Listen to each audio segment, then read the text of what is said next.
Bilangan nyawa korban akibat banjir di Tenggara Australia meningkat ke 4 orang setelah mayat seorang lelaki yang diterperangkap di dalam keretanya dijumpai hari ini. Ini setelah hujan lebat menyebabkan elektrik terpotong manakala ternakan hanyut dan rumah-rumah hancur. Air banjir kini berada di paras bahaya. Lebih 50,000 penduduk masih terperangkap. Sementara itu, Perdana Menteri Anthony Albanese membatalkan lawatannya ke Tari, bandar yang antara paling teruk terjejas banjir. Sekitar 140 rumah musnah ekoran gempa bumi sekuat 5.7 Richter berdekatan Pulau Sumatera di Indonesia. Menurut kajian geologi mereka, syarikat gempa itu berlaku pada sekitar 3 pagi waktu tempatan dan berpusat berhampiran wilayah Bengkulu.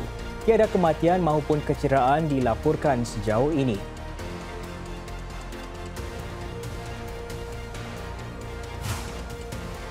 Inflasi teras Singapura meningkat pada bulan April menandakan kenaikan yang pertama dari tahun ke tahun selepas tempoh 6 bulan.